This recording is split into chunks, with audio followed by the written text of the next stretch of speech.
Some of you may have noticed in my last couple of videos that things are a little bit different around here. If you're a member or a patron, then you are aware that I've been working on this new office studio over the winter. Now we've got a long ways to go and it's not complete, but I have added something new to the studio, and that's this mini fridge over here. Now we're gonna get into this mini fridge in just a moment, but not everybody has an office studio, but that doesn't mean this video is not for you. A lot of you have a home office, especially after this crazy past year or whatever it's been. A lot of people are working from home. A lot of people have a family room or a basement or a man cave or a garage. And I know that you know that no garage is complete without a beer fridge. So anyway, this is just gonna be a little short review about this mini fridge from New Air, but I also wanna show you how to take this mini fridge and step it up a notch, up your game. Make things really, really cool. Having a mini fridge is cool, but if you can step it up a notch, that's very important. Impress your friends. Your friends will think you're cool if you've already got a mini fridge, but yeah, we're gonna step it up. What can I tell you about a mini fridge that you don't already know? Well, I'm gonna go over some things that I really like about this fridge and a couple things that I don't really care for so much about this mini fridge and what we can do to change that. Let's take a closer look. Alright, well, it's really hard to avoid the reflection in the glass on this fridge, so please ignore that. I don't know how to get around that at all. I'm not that talented of a videographer. I left the refrigerator running. Most of the time I would shut off appliances and stuff when I'm recording just to make sure that I've got the best audio possible. But I want to show you, and hopefully it's not coming through super loud. Right now the compressor is running and the refrigerator is definitely making some noise, but compared to my old mini fridge that's in the other studio, the garage, this thing is whisper quiet. That thing, man, you could not record a video with that refrigerator on because the buzz, constant humming was absolutely horrible. So anyway, that's one thing that I like about this fridge. It is fairly quiet. Now maybe you could hear that the compressor just kicked off, so now it's just, it kind of gurgles a little bit. It kind of makes a little bit of refrigerator noises, but that's going to be pretty hard to avoid. Now what I really like about this is just the classy look. I've always wanted a glass door refrigerator. I love being able to see what's in there, so it's not only a unit to keep your beverages or food items cold, but it just looks cool. I love the glass. I love that design, that stylish look. And it really looks cool in a man cave area or an office studio like this, I think. I will say, this is a fingerprint magnet. So if you have kids and things like that, this glass is going to get smudged up and all that, but it's very easy to clean with some glass cleaner. Just spray it on, wipe her down, you know the drill. All the way around here is going to be the same way because it's just a kind of a shiny black finish, right? The top and sides are not going to be a problem at all because that's a flat black. You're good. You got no problems with it. The seal on this door is excellent.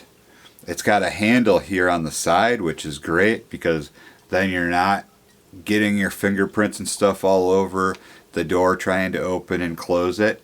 I really like having this recessed handle here, and it's not noticeable. I didn't even realize right away when I first got this fridge that there was this recessed handle here. I haven't had a thermometer to throw in here to see how accurate the temperature range is, but I do know that it keeps my beverages nice and cold.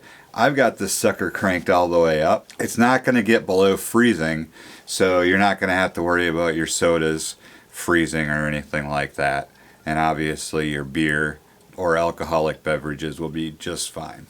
Now, one really nice thing about this fridge compared to my old fridge, that's what I'm kind of making these comparisons on, is the temperature control dial is actually on the outside of the refrigerator. It is behind the refrigerator, so that might make it a little bit difficult to get to depending on where you've got this fridge set, but I like having it on the outside of the fridge rather than the inside of the fridge because in a sense it's easier to get to, and it only take up as much room in the fridge. You can fit 3 12-ounce cans deep on the bottom, and you could fit probably 6 or 7 on top. Now they say this is a 60 can refrigerator. I think if you were going to try to get 60 cans in here, you would actually have to lay them. I'm not sure how to get 60 cans in here. There's a way to lay them out, but I haven't tried it, honestly. If you've got bottles like this, the only way to store them upright would be to have them on the lower level and remove this wire rack that can slide out. There's also 3 different levels that you could put this rack on, but the lowest level is even with the second level of the refrigerator. My bottles, I've just got them laying on the side on the top layer, and then if I have extra cans, I can put them in front of the bottles. And that seems to work all right. I would like to have the layout in such a way where if I wanted to do bottles and cans or all bottles, I would be able to stand them up, but it's just not possible with this small mini fridge.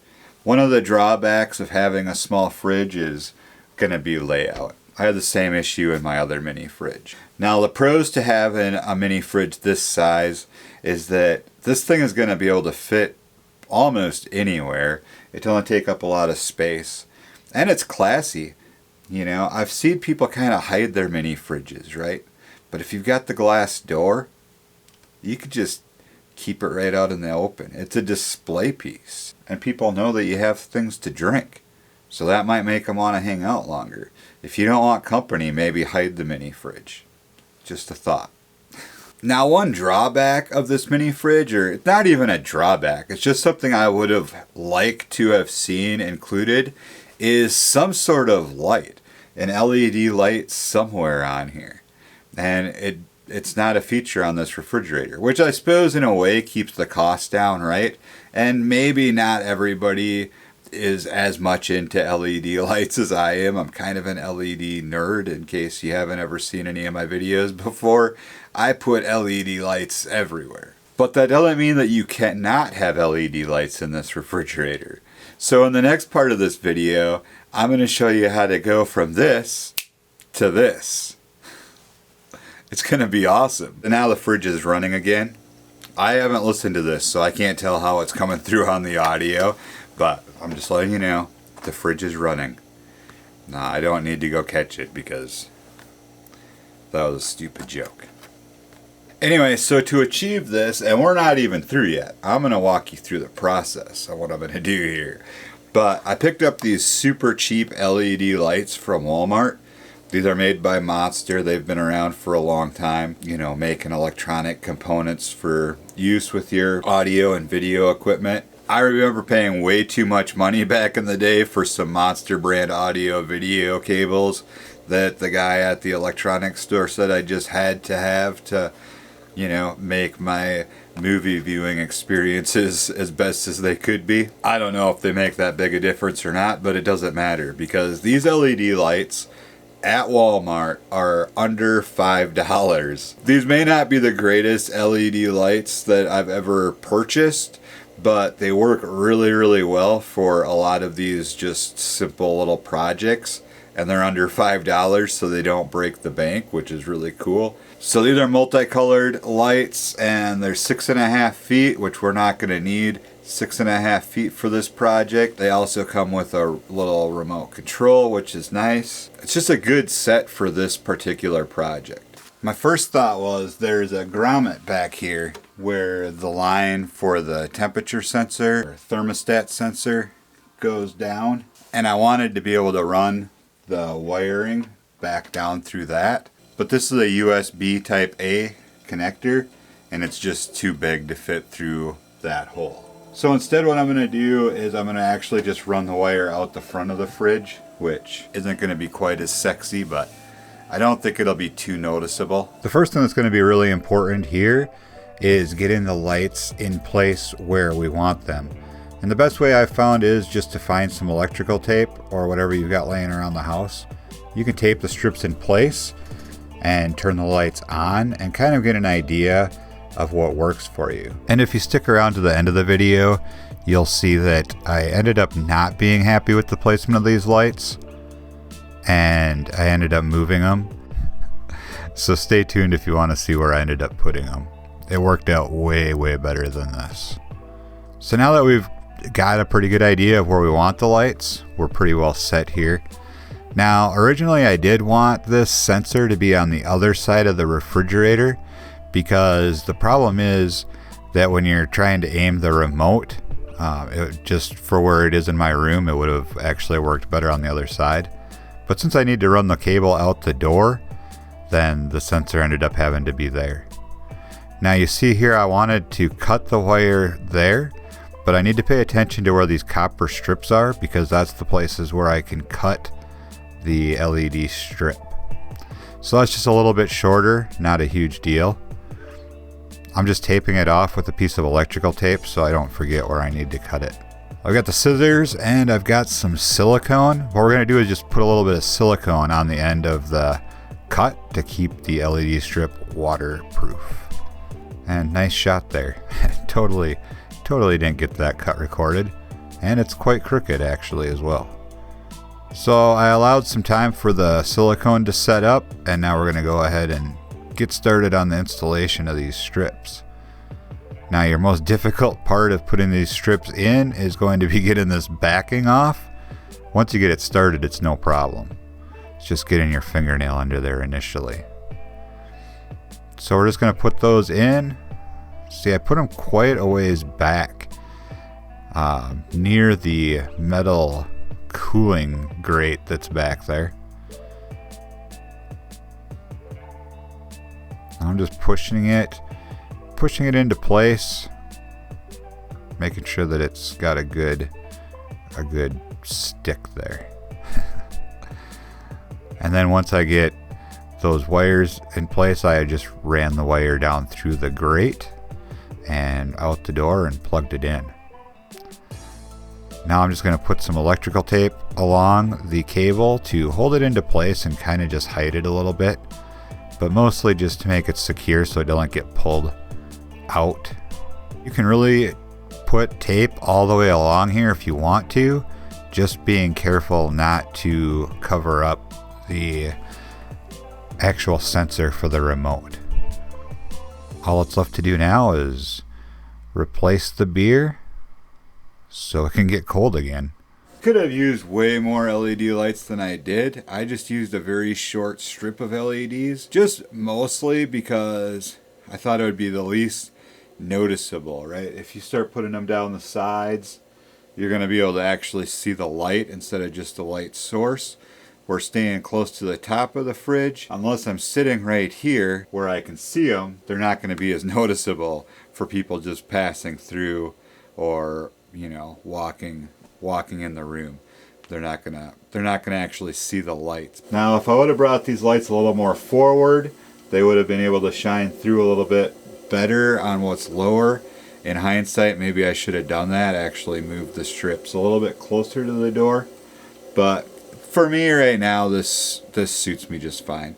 And you can do it however you wish to do it on your mini fridge. If you do decide to install LED light strips in your mini fridge, post it on Instagram and tag Touring Midwest. I'd like to see your outcome, what you ended up doing and how it worked for you. So let's go over a couple more features of this mini fridge. It's got 5 temperature settings. The dial is behind the fridge. So as long as it's in an open spot like this, it's easy to access. You can reach around, get in there and change the settings. Now if you've got this up against a cabinet or maybe things on each side of it, it's going to be a little bit more difficult to get to the temperature dial. But really, how often are you changing the temperature on your fridge? You're going to figure it out, you're going to decide where you like it, and you're going to leave it. So I don't think that's a huge issue. I think you're going to be pretty well set. Another feature of this mini fridge is, right now, it's opening from this way. This is the way it comes stock. It's going to open left to right. You are able to switch this door around with a couple screws, disconnect your hinge from here and under here and mount them to this side. Now the problem with that is going to be this New Air logo here, because you're actually going to flip the door, so your New Air logo is now going to be up here but it's going to be upside down. So it's stuck on there. So you're going to have to probably heat it up and pull it off and just do away with the New Air logo. Not a huge deal. A little Goo Gone or whatever to remove the stickiness afterwards, and you'll be all set. What else is there to say about a mini fridge other than you put your beer, your pop, your soda, whatever you want to call it, your water, keep that in here. It's going to keep it nice and cold. It works well. It's pretty quiet, especially compared to the dinosaur that's in my other studio, my garage right now. I think eventually I will upgrade this one. This is a 60 can fridge. I'll probably go with like a 90 or 126 can. And then this one will end up replacing the one in the garage is kind of what my plan is eventually down the road. If you just need a small basic refrigerator with no frills, unless you add your own LEDs like we just did, then this is a great fridge just for a man cave situation, a theater room, media room, something like that, or a dorm room or an office. I think this is a great example for a mini fridge. I'm stoked to have it. Huge thanks to New Air for sending this one out for me to try out and review and make a video on for you guys. I'll have links for everything down in the description below. Check in there, get a nice little discount code that you can use if you decide to purchase this. Not a sponsored video, nothing like that. I'm telling you my honest opinions on this fridge. I'm stoked to have this, and it looks really good, and it does what I need it to right now. As far as my complaints go, I would like to be able to store my bottles right side up instead of on the side, but that's not a huge thing. That's what you're going to get with a mini fridge like this. Also, the fact that there was no LED light in it when we got it, but obviously we've remedied that, so we're good to go as far as the LED front goes. Otherwise, this refrigerator is sleek, it's sexy, it's going to look cool in any space that you put it in, and it's going to fit in that space no matter what, because it's just a very compact fridge. Oh hey, quick update before you go. You haven't left yet, have you? I did decide to go ahead and move those lights closer to the door. So now they're right just inside the door. That turns out to actually be a much better placement for the lights. Hopefully you stuck around for this so you could see this. Look how good this looks. Yeah, I'd say that's way better, wouldn't you? Oh yeah. Oh, that's good. I love it. All right, now you're free to go. Haven't you left yet? Get out of here. Nobody sticks around this far into the video. Stay safe out there as always. We'll catch you in the next one.